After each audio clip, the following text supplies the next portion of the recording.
नमस्कार दोस्तों, आपके अपने YouTube चैनल कंप्यूटर कक्षा में आपका स्वागत है। वर्मा के इस पेपर के सॉल्यूशन हम लोग कर रहे थे और बहुत सारे स्टूडेंट्स का डिमांड था कि सर कोडिंग के बारे में कुछ बताइए और शर्मा के इस पेपर में जो कोडिंग है उसको बताइए, क्योंकि बहुत ज़्यादा थ्योरी हो चुका है। चलिए कोई बात नहीं है, हम लोग आज कोडिंग ही देखेंगे और बीच बीच में जो थ्योरी जो इम्पोर्टेंट थ्योरी होंगे उसको भी देखते रहेंगे। तो देखिए, सबसे पहला यहाँ पर देखिए, ये प्रोग्राम तो नहीं है लेकिन कोडिंग से ही संबंधित है। पहला प्रश्न पूछ रहा है आपसे यहाँ पर कि what will be the size of the following constant. ठीक है, ये क्वेश्चन एक बार एग्जाम में आ चुका है। ठीक है, आपको बताना है कि दिए गए कांस्टेंट का साइज बताना है। ठीक है, सबसे पहले देखिए, आंसर हालांकि यहाँ पर दिया हुआ है, ठीक है, लेकिन मैं यहाँ पर थोड़ा सा एक्सप्लेन करूंगा कि इसका आंसर क्या दिया हुआ है, वो क्यों है। जैसे यहाँ पर लिखा हुआ है सबसे पहला कि सिंगल कोट्स के अंदर, है ना, सिंगल कोट्स के अंदर ये बैकस्लैश ए लिखा हुआ है। तो याद रखिए, ये बैकस्लैश ए जो है ये एक कैरेक्टर काउंट होता है। ठीक है, एक कैरेक्टर काउंट होता है, इसलिए इसका साइज क्या होगा, इसका साइज हम लोग का 1 बाइट होगा। तो कोई भी, है ना, जैसे स्लैश बी हो गया या स्लैश एन हो गया या स्लैश टी हो गया, है ना, सिंगल कोट्स के भीतर है, तो इसका साइज हमेशा आप 1 बाइट बताना। अब बात करते हैं हम लोग यहाँ पर सेकेंड वाला, डबल कोट्स के भीतर ए फिर बैकस्लैश ए। ठीक है, अब देखिए, सिंगल कोट्स जब मैंने यहाँ पर लिखा था ये कैरेक्टर कांस्टेंट था, और अब ये जो डबल कोट्स है तो ये स्ट्रिंग कांस्टेंट कहलाएगा। ठीक है, स्ट्रिंग कांस्टेंट, और स्ट्रिंग कांस्टेंट थोड़ा डिफरेंटली वर्क करता है, डिफरेंटली स्टोर होता है। ये आपकी मेमोरी में कुछ इस प्रकार से स्टोर होगा। ए आपका स्टोर हुआ, ठीक है, एक मेमोरी सेल में, इसका साइज कितना हो गया, इसका साइज हो गया 1 बाइट।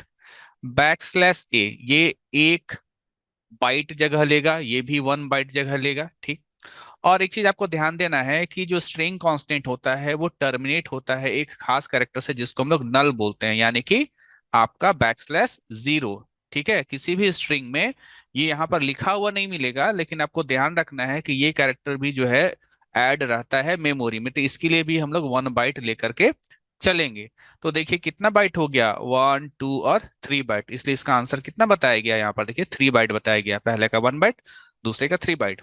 अगला देखिए, डबल कोट्स के अंदर लिखा हुआ है आपका JAC-2019 बैकस्लैश ए। अब काउंट कीजिए, एक करेक्टर, दो, तीन, चार, पाँच, छ, सात, आठ, इसको काउंट करेंगे 9, और आपको बताया गया था बैकस्लैश जीरो भी इसके साथ ऐड होगा, उसको मिलाकर क्या हो जाएगा, 10 हो जाएगा। ठीक है, तो टोटल साइज यहाँ पर कितना होगा, 10 बाइट्स। तो आपके गेस पेपर में आंसर बिल्कुल सही दिया हुआ है। Question number 2, what will be the size of the following constant. यहाँ पर फिर से देखिए, सिंगल कोट्स के अंदर स्लैश ए है ना, बैक स्लैश ए है, तो इसका साइज तो पिछले प्रोग्राम की तरह ही आपका 1 बाइट होगा। यहाँ भी सेम क्वेश्चन है, यहाँ क्वेश्चन थोड़ा सा अलग है, इसको देख लेते हैं। डबल कोट्स के अंदर लिखा हुआ है MANOJ, ठीक है, जे है, उसके बाद यहाँ पर बैक स्लैश एपस्ट्रॉफ, ठीक है, उसके बाद आपका एस है, फिर यहाँ पर डबल कोट्स है। काउंट कीजिए, एक कैरेक्टर, दो कैरेक्टर, तीन कैरेक्टर, चार कैरेक्टर, पांच कैरेक्टर, और ये जो बैक स्लैश एपोस्ट्रॉफ है ना, इसको कहेंगे छठा कैरेक्टर, ये हो गया सातवां कैरेक्टर, और यहाँ पर बैक स्लैश जीरो छुपा हुआ है। ठीक है, तो ये मिलाकर के हो गया आपका 8 कैरेक्टर। टोटल कितने कैरेक्टर, टोटल 8 कैरेक्टर, इसलिए यहाँ पर देखिए 8 बाइट्स बता रहा है।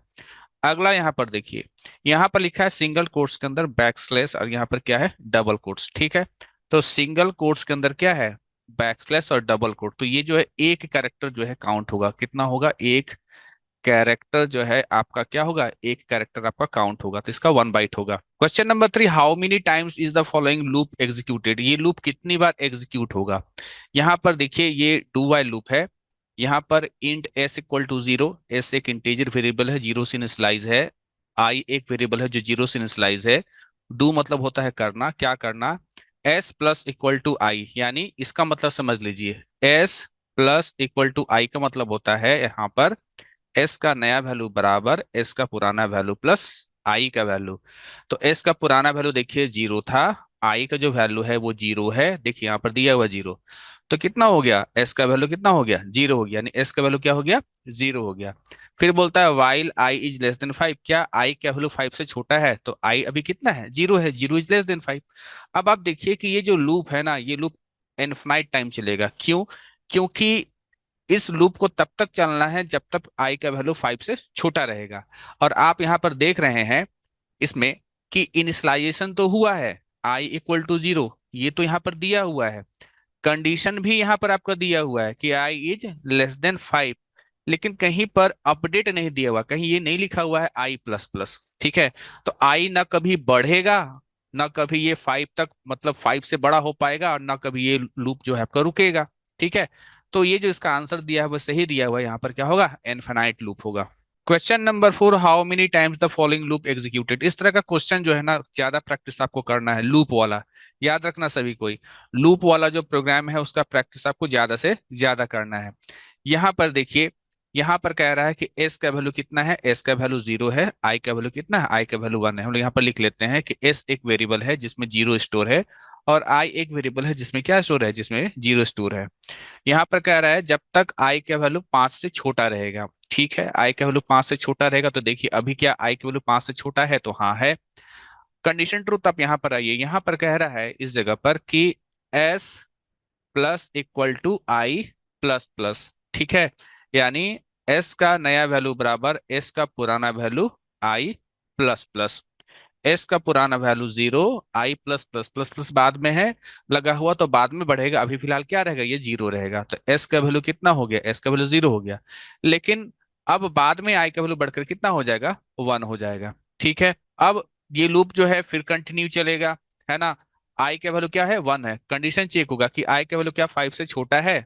ठीक है, तो देखिए अब आई का वैल्यू 1 है, और 1 क्या है, 5 से छोटा है। तो आई का वैल्यू 1 के लिए फिर से ये लूप का बॉडी चलेगा। तो आप यहाँ पर देख पा रहे हो कि आई प्लस प्लस हो रहा है, यानी आई का वैल्यू 0 था, 0 से 1 हुआ, 1 से 2 हुआ, 2 से 3 हुआ, 3 से 4 भी होगा। ठीक है, जब तक 5 से छोटा रहेगा तब तक। तो देखिए आई का वैल्यू 0 के लिए एक बार लूप का बॉडी एग्जीक्यूट किया, आई का वैल्यू 1 के लिए दूसरी बार लूप का बॉडी एग्जीक्यूट किया, आई के वैल्यू 2 के लिए तीसरी बार लूप का बॉडी एग्जीक्यूट किया, आई के वैल्यू 3 के लिए चौथी बार लूप का बॉडी एग्जीक्यूट किया, और आई के वैल्यू 4 के लिए पांचवी बार लूप का बॉडी एग्जीक्यूट किया। तो टोटल कितने टाइम ये लूप चलेगा, 5 टाइम लूप चलेगा। ये कोड थोड़ा सा कॉम्प्लेक्स है, इसलिए आपको थोड़ा सा विशेष ध्यान देना होगा। Question number 5, find the logical error in the loop. आपको एरर बताना है, आपको आउटपुट नहीं बताना है, आपको क्या बताना है, एरर बताना है। देखिए यहाँ पर while लूप लगा है, तो जब भी लूप का अगर आप कोई कोडिंग देखें और एरर अगर आपको पूछा जाए, तो सबसे पहले तो ये देखिएगा कि किसी लूप में जो तीन चीजें होती हैं, दैट इज इनिशियलाइजेशन, कंडीशन और चेंज, ये तीनों प्रॉपर तरीके से है भी कि नहीं है। ठीक है, जैसे यहाँ पर देखिए आई का वैल्यू क्या बोल रहा है, 1, दिस इज इनिशियलाइजेशन की कहाँ से शुरू होगा लूप, आई का वैल्यू 1 से। दूसरा, I is less then 10, condition लिखा हुआ है, चलो ठीक है। लेकिन आप यहाँ पर कहीं जाकर के देखो कि कहीं ऐसा है कि आई का वैल्यू को अपडेट किया गया हो, नहीं, कहीं भी आई प्लस प्लस जैसा चीज मुझको यहाँ पर नहीं दिखाई दे रहा है, या फिर I equal to I plus 1 या 2 इस तरह के का, है ना। या तो इस तरह का एक्सप्रेशन नजर आना चाहिए था कहीं अंदर यहाँ पर लूप की बॉडी में, या फिर ऐसा। तो अगर इस तरह का चीज नहीं है, दैट मीन्स आई का वैल्यू कभी जो है 1 से आगे बढ़ ही नहीं पाएगा। ठीक है, और ना कभी बढ़ पाएगा, ना कभी ये जो है 10 से बड़ा हो पाएगा। तो इसलिए जो ये लूप जो होगा, ये लूप होगा हमारा इनफिनाइट लूप। क्वेश्चन नंबर 6 बहुत ही ज्यादा इंपॉर्टेंट है। ये क्वेश्चन जो है आपका जो है एग्जाम में ऑलरेडी पूछा जा चुका है। आपको बेसिकली ध्यान देना है कि इंक्रीमेंट और डिक्रीमेंट पे आधारित जितना भी क्वेश्चंस आपको कहीं भी मिलता है, उसका अच्छे से प्रैक्टिस कर लेना है, क्योंकि इस पर बेस्ड एक क्वेश्चंस आपको मिल ही जाता है किसी ना किसी रूप में एग्जाम में। ठीक है, चलिए यहाँ पर स्टार्ट करते हैं, हम लोग कोडिंग को देखते हैं। Hash include iostream dot H void main, यहाँ पर एन का वैल्यू कितना है, एन का वैल्यू जो है 5 से इनिशियलाइज हो रहा है। ठीक है, एन का वैल्यू 5 से इनिशियलाइज हो रहा है। यहाँ आ जाइए, सी आउट, डबल कोट्स के अंदर लिखा हुआ है लाइन 1, तो डबल कोट्स के अंदर जो चीज लिखा रहता है वैसा ही प्रिंट करता है सी आउट, आप जानते हैं। तो प्रिंट करेगा लाइन 1 एंड कोलोन। फिर आप यहाँ पर आइए, यहाँ पर लिखा है plus plus N, plus plus अगर पहले लगा है दैट मीन्स कि एन का वैल्यू को मेमोरी में बढ़ा दीजिए। बढ़ा के कर दिए क्या, 6। अब मेमोरी में एन का वैल्यू कितना है, 6 से, बोलता अब 6 को प्रिंट कीजिए, 6 अब प्रिंट होगा। ठीक, इस इंडल का मतलब होता है न्यू लाइन में चले आइए। फिर सी आउट लाइन 2, है ना, डबल कोट्स के अंदर क्या लिखा हुआ है आपका, लाइन 2 कोलोन, तो ये प्रिंट किया। अब यहाँ देखिए N plus plus, plus plus बाद में लगा हुआ है, यानी कि हम पहले जो एन का वैल्यू है अभी प्रेजेंटली दैट इज 6, उसको पहले हम प्रिंट करा लेंगे, और तब जाकर के मेमोरी में इसका वैल्यू को सेवन कर लेंगे। ठीक है, इस बात पे आप ध्यान देना थोड़ा। इंड एल, न्यू लाइन में चले आइए, यहाँ पर लिखता है सी आउट लाइन 3। ठीक है, डबल कोट्स के अंदर जो चीज लिखा रहता है वैसे ही प्रिंट करता है, तो डबल कोट के अंदर लिखा हुआ लाइन 3, तो लाइन 3 कोलोन प्रिंट करेगा। फिर यहाँ पर बोलता है प्लस प्लस एन, यानी मेमोरी में जाकर के देखिए एन का वैल्यू कितना है, 7 है। प्लस प्लस पहले लगा हुआ है, यानी पहले इसको आप क्या कर लो, एक बढ़ा लो, क्योंकि प्लस प्लस का मतलब एक बढ़ाना होता है। बढ़कर कितना हो गया, 8 हो गया। तो यहाँ पर प्लस प्लस अगर पहले लगा होता है तो ये पहले वैल्यू को बढ़ा लेगा, देन उसके बाद प्रिंट करेगा। ठीक है, तो 7 से बढ़ा करके 8 कर लिया, और अब आपका वैल्यू जो है प्रिंट करेगा बढ़ा हुआ वैल्यू यानी 8। तो ये आपका जो है प्रोग्राम का क्या हुआ, ये प्रोग्राम का आपका आउटपुट हुआ। बहुत ही ज्यादा इंपॉर्टेंट क्वेश्चन है इस प्रकार का, प्लस प्लस और माइनस माइनस वाला। इसका अच्छे तरीके से आपको प्रैक्टिस करना है। आउटपुट देखिए यहाँ पर वही बताया गया है, 6 6 and 8। Question number 7, right the output of the following programme. ठीक है, आउटपुट से रिलेटेड प्रोग्राम आपको ज्यादा देखने को मिलेगा, क्योंकि पिछला 4 5 साल से आउटपुट बताने वाला प्रोग्राम ही ज्यादा पूछा जाता था। और आउटपुट में भी कौन सा टाइप से पूछा जाता है, आपका लूप पे आधारित। ठीक है, लूप पर आधारित। Hash include iostream dot h, hash include conio dot h, ये मेन फंक्शन है। अच्छा, बहुत सारे स्टूडेंट्स कंफ्यूज करते हैं कि सर यहाँ पर यहाँ जो वॉइड में लिखा हुआ है, तो यहाँ पर वॉइड लिखते हैं कि इंट लिखते हैं। देखो दोनों लिखते हैं। ठीक है, दोनों लिखा जाता है, दोनों आप लिख सकते हैं। हाँ, इस बात का ख्याल रखना कि अगर आप यहाँ पर वॉइड के जगह पर, अगर आप इस वॉइड के जगह पर इंट लिखते हैं, तो क्लोजिंग से जस्ट पहले, यहाँ क्लोजिंग हो रहा है ना, क्लोजिंग से जस्ट पहले आपको यहाँ पर रिटर्न 0 लिखना पड़ेगा। ठीक है, ये सिंटेक्स है। अगर आप यहाँ पर इंट मेन लिखते हैं तो यहाँ पर क्लोजिंग, जब लास्ट में यहाँ पर आपका खत्म हो रहा है मेन फंक्शन, तो उससे जस्ट पहले रिटर्न 0 आपको लिखना है।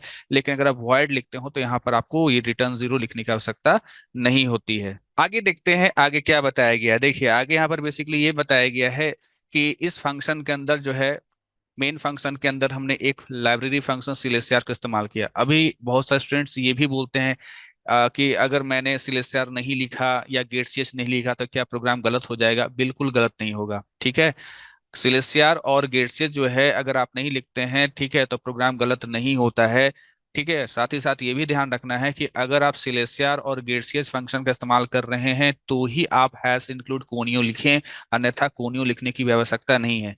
कोनियो लिखा ही इसलिए जाता है क्योंकि आप इन दो फंक्शन का यहाँ पर इस्तेमाल कर रहे हैं, और ये दोनों फंक्शन तभी ही काम करेगा अगर आप अपने प्रोग्राम में कोनियो डॉट एच का इस्तेमाल करते हैं। तो बेसिक जो स्टूडेंट्स का कंफ्यूजन होता है वो मैं यहाँ पर साथ साथ बताते चला जा रहा हूँ। ठीक है, बहुत सारे स्टूडेंट का इस तरह का कंफ्यूजन रहता है, क्वेश्चंस रहता है। स्क्रीन क्लियर के बाद यहाँ पर देखिए इंट आर, यानी आर नाम का हमारा एक वेरिएबल है। चलिए, हमने आर नाम का वेरिएबल बना लिया। अब यहाँ पर है आपका इंट आई इक्वल टू 1, यानी एक आई नाम का भी वेरिएबल है। ठीक है, जो कि 1 से इनिशलाइज हो रहा है।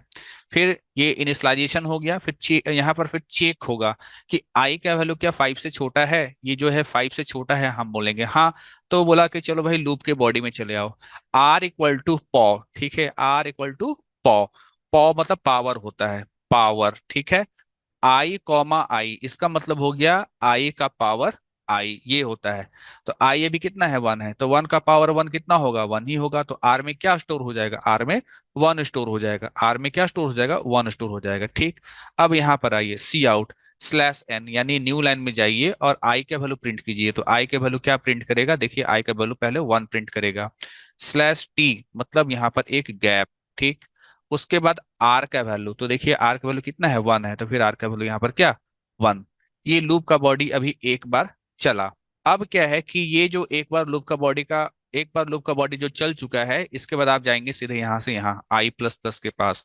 आई का वैल्यू बढ़ करके क्या हो जाएगा, आई का वैल्यू बढ़ करके 2 हो जाएगा। फिर यहाँ चेक होगा कि आई का वैल्यू क्या 5 से छोटा है, तो हमने कहा हाँ छोटा है। कंडीशन ट्रू, तो फिर से आप जो है आएंगे यहाँ पर लूप की बॉडी में। आर का अब नया वैल्यू याद रखना, आर का अब नया वैल्यू पॉ आई कॉमा आई, आई अब 2 हो चुका है, तो 2 का पावर 2 यानी कितना हो गया, 2 का पावर 2 4 हो गया।